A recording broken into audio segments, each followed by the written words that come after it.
Deyir ki, bu deyir, etiqad, El-Firqat-ı Nəciyət-il Mansuranın etiqadıdır qiyamət saatına kimi. El-Firqa bilirsiniz, toplum tayfadır. El-Nəciyyə, nicət tapanın El-Mansura kömək olunan. Yəni, Allah Taala tərəfindən qələbə olunmuş, qələbə çalınmış, nicət tapmış bu firqənin etiqadı qiyamətə kimidir. Kimdir onlar? Onlar əhl-i sünnə vəl cəmaatdır. Onlar kimdir? Əhl-i sünnə vəl cəmaatdır. Onların etiqadı nədir? Onların etiqadı Allaha iman edirlər, mələklərə iman edirlər, kitablarına iman edirlər, peyğəmbərlərə iman edirlər, ölümdən sonra dirilişə iman edirlər və qədərin xeyir və şərlə iman edirlər. Yəni, İbn Teymiyyə rəhməhullah bununla başladı. Yəni, birinci onların etiqadı nədir? Allaha imandan, imanın 6 rukunundan başladı.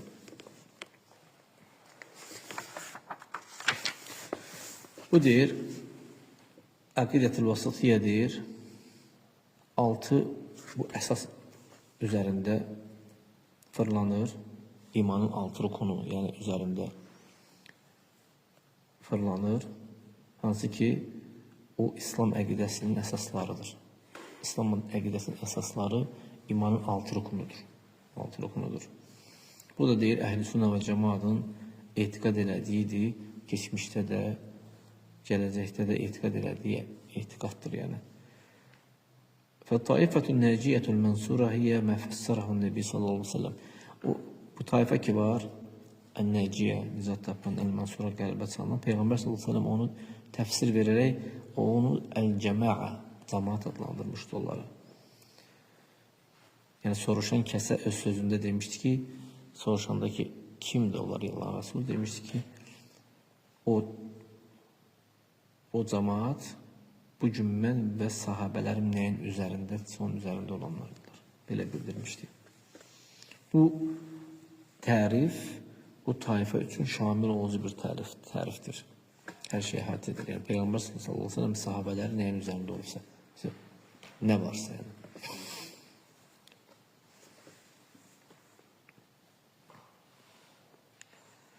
ويحسن هنا ذكر حديث الافتراق حتى يتبين ما يتميزت به هذه الطائفة الناجية المنصورة في حديث الافتراق.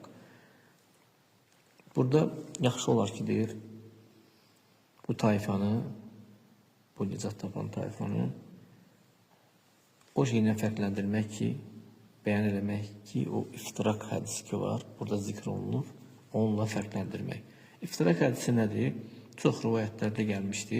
Peyğəmbər sallallahu aleyhi ve sellem'in sözü ki, Yahudilər 71 firqəyə bölündü.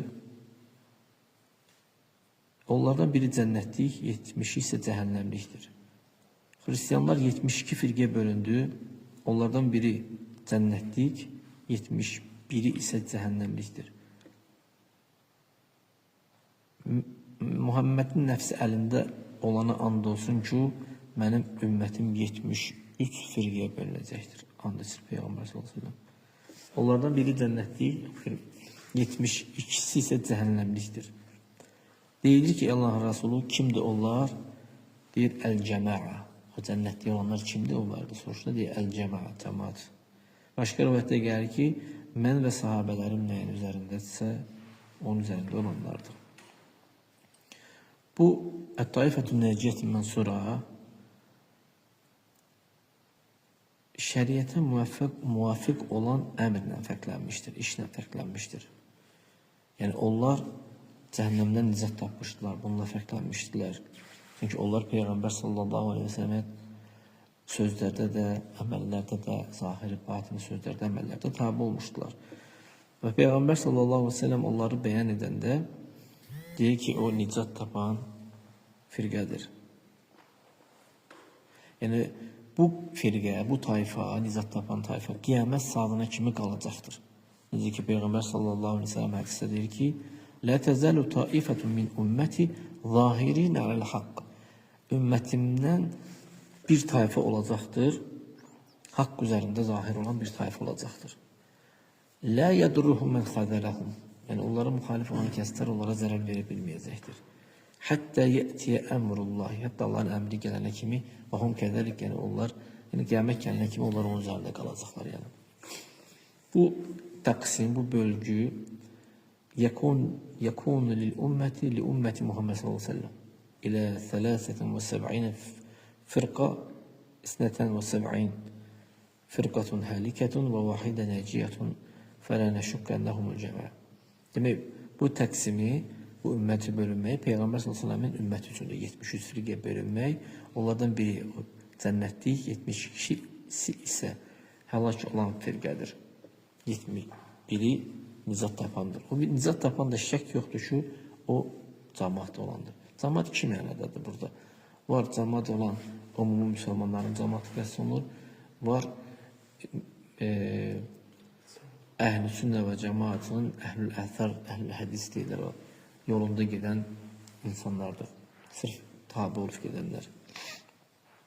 Burada qəsd olunan onlardı yani. Demek Peygamber sallallahu bu 73'ü bildirəndə bildirmişdi ki, bu 73'ün hamısı ümmətül icəbədir. Ümmətül icəbə ne deməkdir? Yani biz bilirik ki, ümmət iki qismə bölünür. Birinci qism ümmətü dava, dəvət ümmətidir.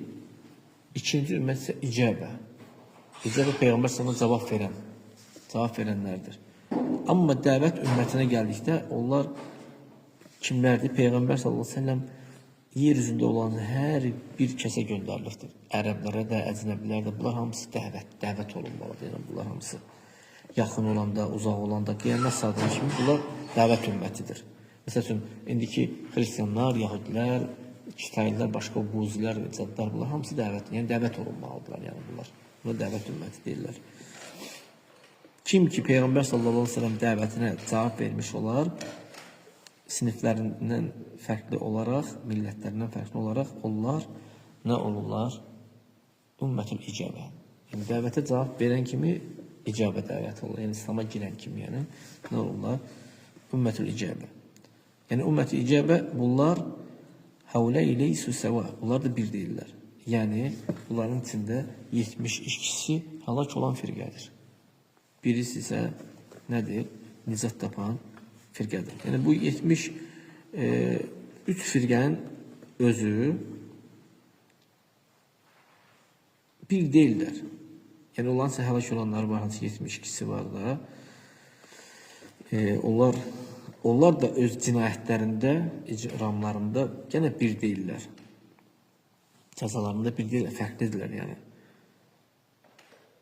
Onların kimisi var ki, bidət aparıbdır, kimisi var havası aparıbdır, kimisi var bu söhbət ümmət-i icəbədən gedir ha. Onların kimisi azğınlıq aparıbdır.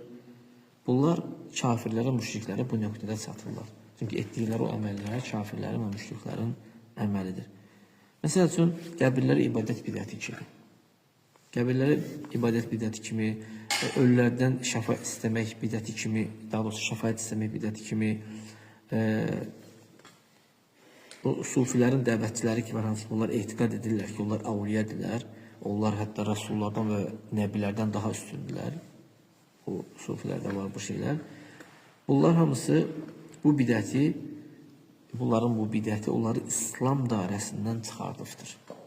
Çünki necə ola bilər ki, bu iddia elədikləri bu dırnaq arası avliyalar peyğəmbərlərdən üstün olsun. Bunlar bunu iddia edirlər. Hətta onlara bəzən rububiyyət sifəti belə verirlər. Yəni səni uzaqda olsalar belə eşidib və sənin işlərini yoluna qoymaq. Onlara rububiyyət sifəti verirlər. Yəni. Allah'a xas olan sifətdir, rububiyyət sifəti.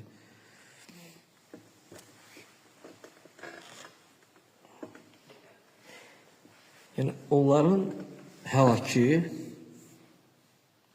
əbədi olaraq cəhənnəmdə qalmaq səbili davamiyyətli olaraq orada qalmaq həlakındandır.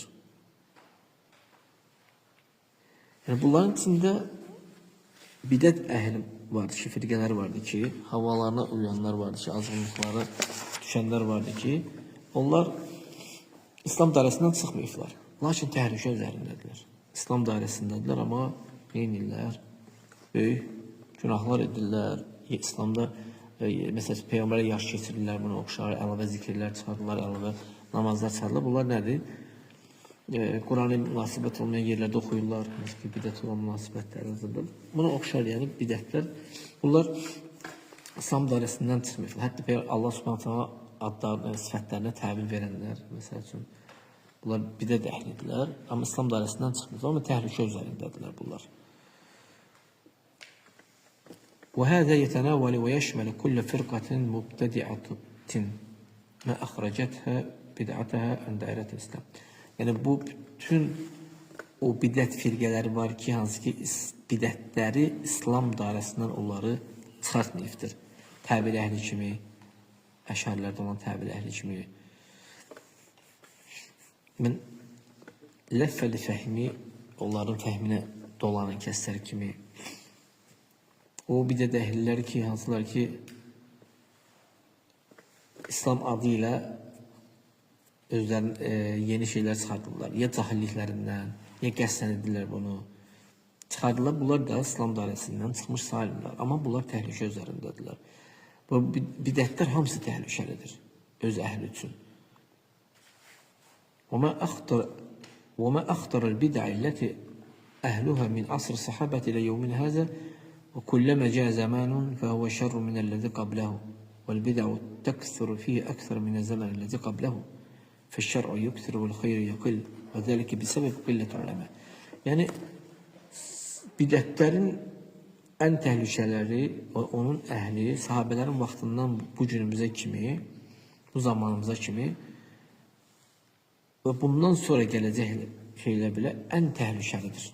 Bidətlərin hamısı sahabələrin vaxtından başlayan, əksinə şər olaraq artır, xeyir azalır. Bu da alimlərin azalma səbəbi ilədir. Çünki alimlər Rasulullah s.ə.v-in yolunu göstərənlərdirlər. Sahabələrin yolunu göstərən kəslərdir. Yəni alimlər dünyaların dəyişməsi ilə bu bidətlər çoxalır, bu şərlər çoxalır. İnsanlar nə edirlər? Cahilləri özlərinə başçı götürürlər. Soruşurlar, bunlar fətva verirlər, azırlar. Yəni görsən, bu şər niyə çoxalır? Tam danışır. Qardaş, hər danışanda qulaq asan var. Hər qulaq asana tabi olanlar var. Yəni əgər hakimlər bu şeyə hədd qoysaydılar, yalnız hər bir şeyin öz əhli danışsaydı, bu qədər şərlər üzə çıxmazdı. Yəni kimlə bir kitab, iki kitab oxuyan kimi istəyir ki, üzə çıxsın, başlayır, bildiyini də, bilmədiyini də danışır, ıslah eləməkdən çox nə edir?